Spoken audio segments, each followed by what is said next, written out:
Change the way you look at things, and the things you look at starts to change.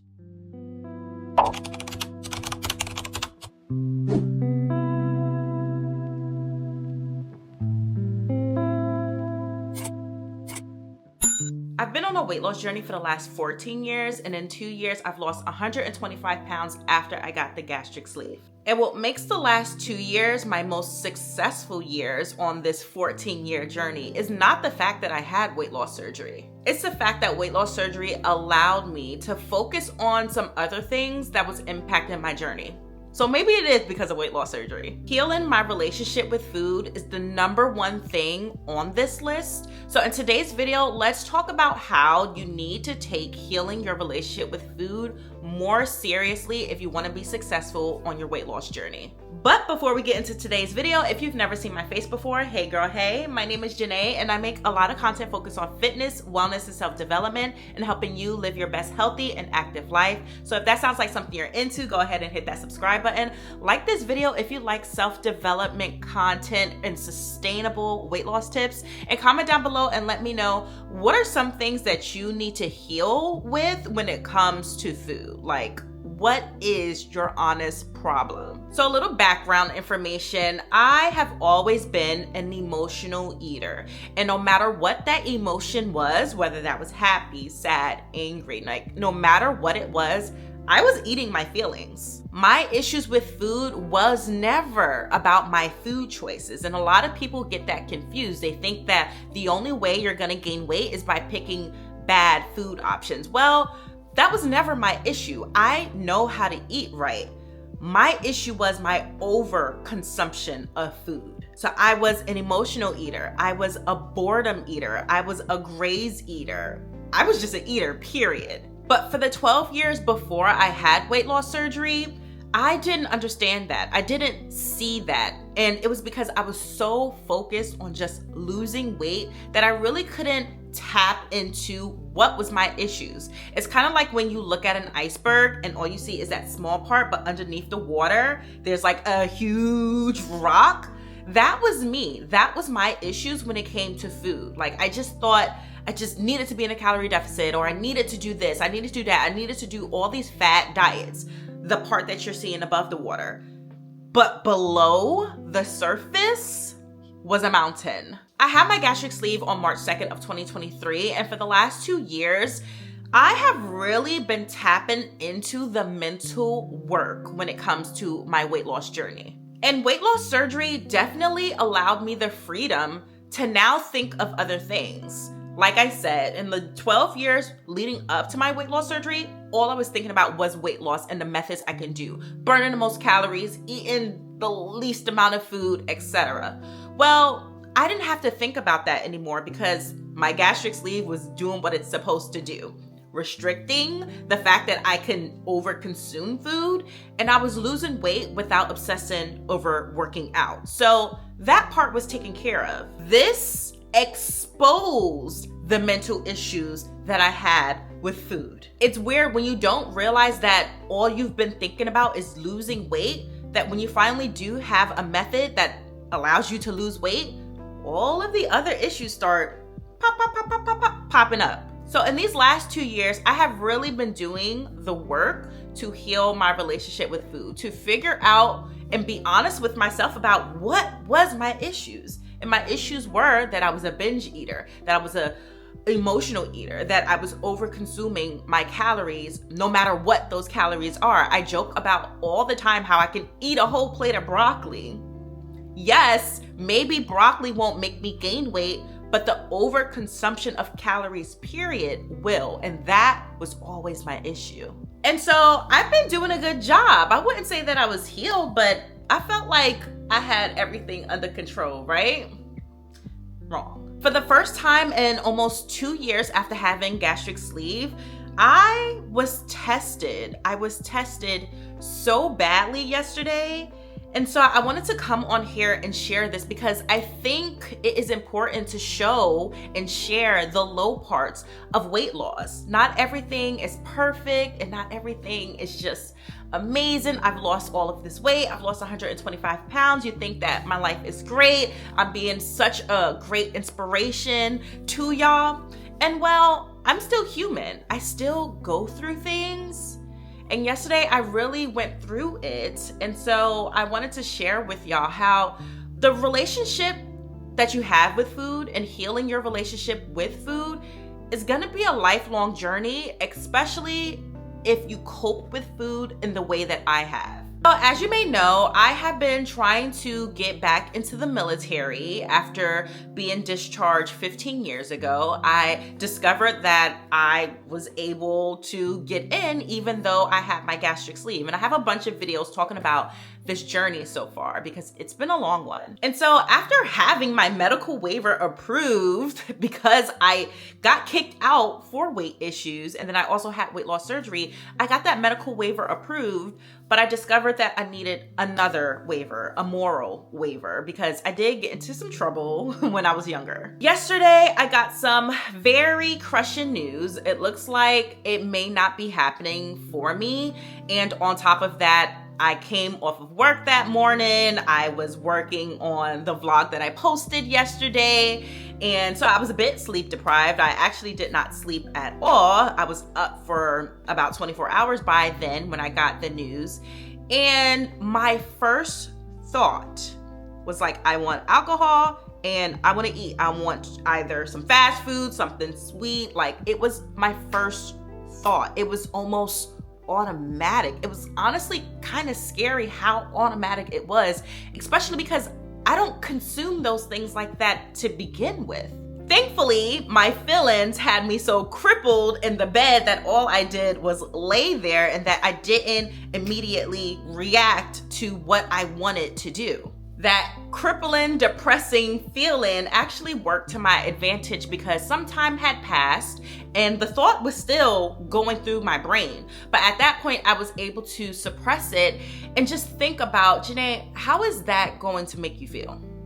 Like, yes, I live a life of balance and moderation. I don't think fast food, alcohol, or sweets is bad for me and my journey. Those are things, like I said, that I do consume here and there. But what is the reason why I want to consume it?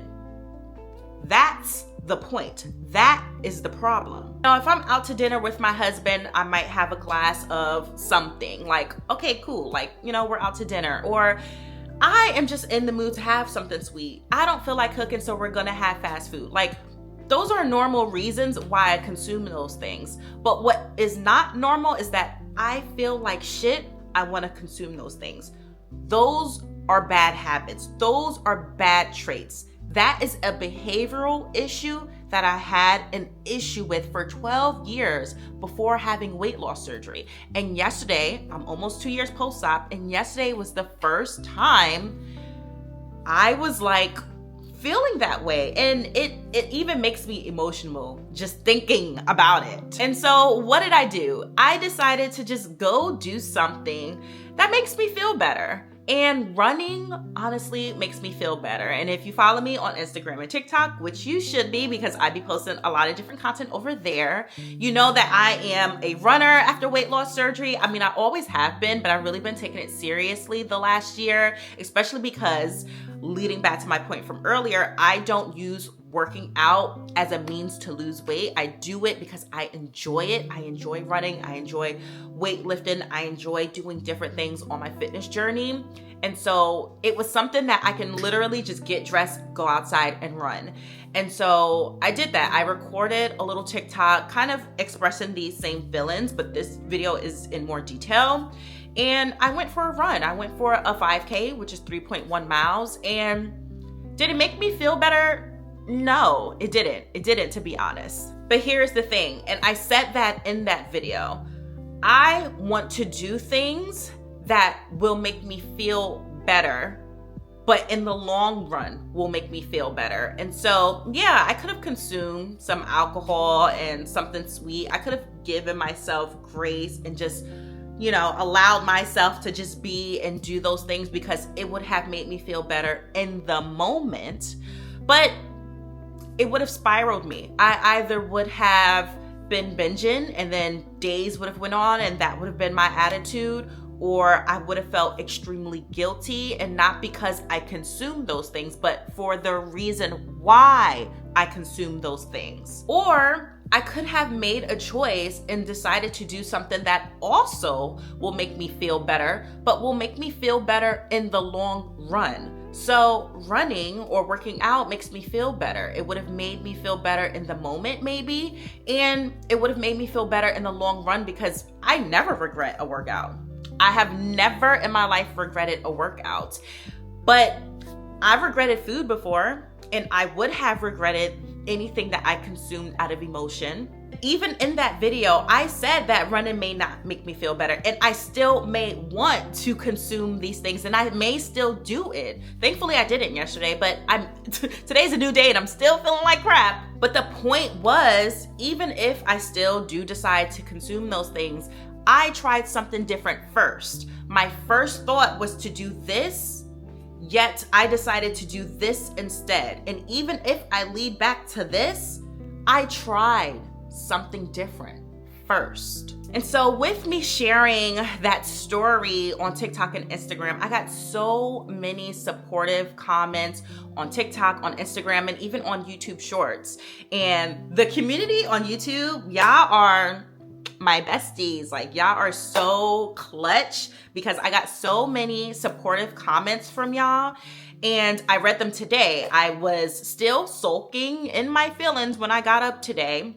I'm off from work. I don't really have anything to do. And so I went from the bed to the couch, still sulking in my feelings. And as I laid here, I was reading the comments, and everyone was saying how transparent I'm being, like they're thanking me for being transparent and sharing this message. And I got a really long message from one of y'all, and it inspired me to get up and do something else. Here's the thing with healing your relationship with food.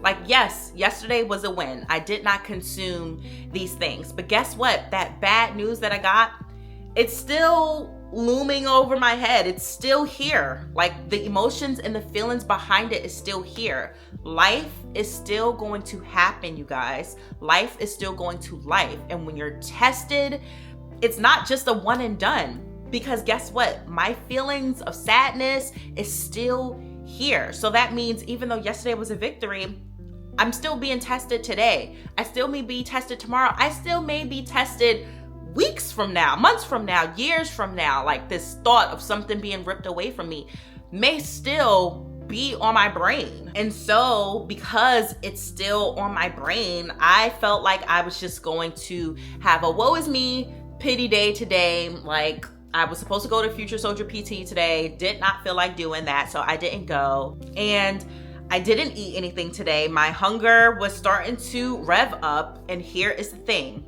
When I start to feel like I'm soaking in my feelings, then my hunger revs up, I'm just gonna grab something. I'm just gonna grab something to eat because obviously I'm hungry. I need to fuel my body. That's random something. It's probably something that's gonna be junky. It's probably gonna be something that is just, I could just grab and go. And that will continue on for the rest of the day. Again, another bad behavioral decision that I'm doing and that I'm making when it comes to food because of the way I feel. I don't want those things. I wouldn't normally grab for those things, but I'm doing that because of how I feel.